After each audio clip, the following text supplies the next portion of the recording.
Hey everyone, and welcome back beneath. The Clan of Two are officially back after a long 2.5 year wait. Although the episode was short, dang ferric it felt full, thrilling and action-packed. Being reunited with our favourite characters and seeing where they are in their journey was extremely exciting, as was being introduced back into the more familiar themes and tone of Star Wars. Andor was a masterpiece, but being back alongside the Clan of Two felt long overdue.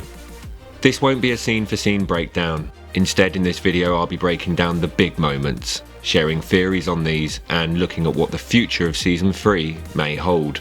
If you are new to the channel, be sure to subscribe for all our Star Wars adventures and join in the conversation on this channel's first ever Mandalorian episode breakdown.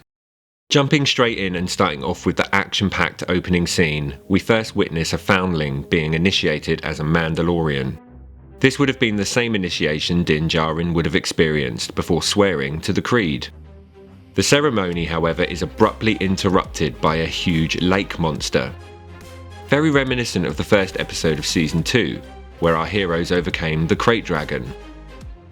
Once again, Din swoops in to save the day, with Grogu by his side.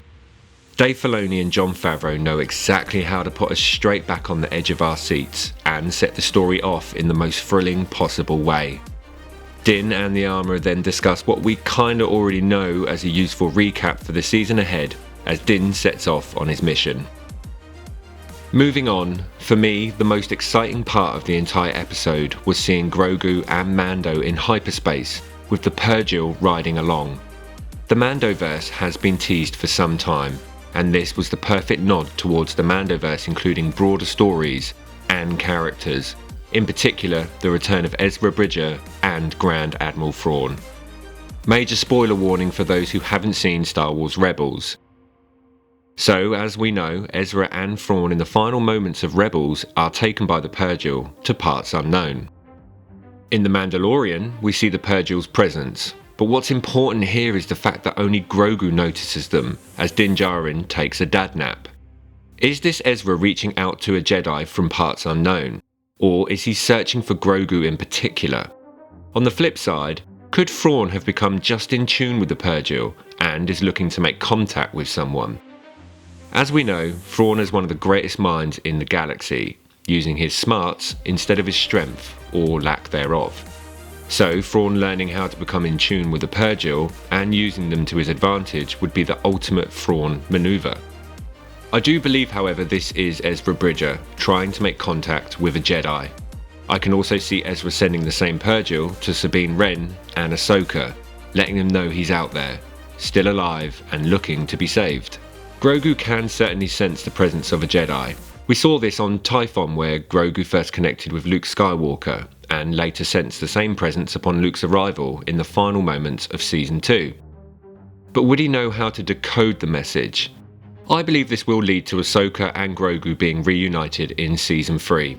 Grogu sharing what he saw whilst in hyperspace and Ahsoka relating this to Ezra Bridger. Grogu has the message, Ahsoka can decode it. Very similar to when R2 carried Leia's message in A New Hope for Ben. I have theorised in previous videos that the big scene drop of Ezra Bridger and Thrawn could be unleashed somewhere in the post-credit sequence in the final episode. So to have this nod towards Ezra and Thrawn this early on in the season is very exciting. Moving on to Navarro, the Clan of Two make their way back to a now thriving town, bustling with all types of life forms. Mando lets Greef Karga know he's returned because he needs IG-11 to help him with his mission on Mandalore. Mando tries to fix the supply power to the droid, only for the droid to awaken and still be carrying the same mission: assassinate the asset. What follows is a great reminder of the fun Star Wars we've been waiting for, typified by a great one-liner from Mando: "Now that's using your head." The final moments of the episode brings us to a stunning Mandalorian castle and the moment some of us have been waiting for, the coming together of Din and Bo. It's clear from the off that Bo-Katan is defeated and alone. She tells Din that her clan left with Moff Gideon's ship after Din acquired the darksaber in combat. I kind of feel for Bo here. The situation she finds herself in is none of her doing, and once having been a key figure in trying to restore Mandalore, she is now powerless, clanless and hopeless. Din, on the other hand, has the darksaber and believes he can return to Mandalore and be redeemed for his transgressions. For me, this is leading to a huge escalation in their relationship. In one of the trailers, we caught a glimpse of Din in aerial combat with what now looks to be near the castle in episode 1.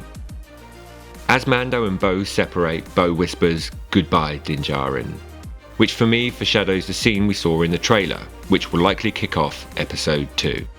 It's clear to see Bo blames Din Djarin and his former clan for her current demise and the position she finds herself in. Seeking to avenge her misfortunes, Bo is likely going after Din as she desperately seeks the return of the darksaber, to which she would consider the rightful owner and lay claim to Mandalore. How this all ties into Ahsoka, Ezra and Sabine is yet to be told. But who will side with who if Bo and Din go their separate ways? As I said up top, the episode was super exciting. I loved Andor and can't praise that show enough. But there's no denying just how great it is to be back in the Mando world. I give this episode a solid 8 out of 10 and can't wait for the rest of the story to unfold. How would you rate episode 1? Be sure to let me know in the comments. If you haven't already, be sure to like this video and subscribe to this channel for all our Star Wars adventures. Follow us on Twitter and Instagram for daily updates too, and may the Force be with you.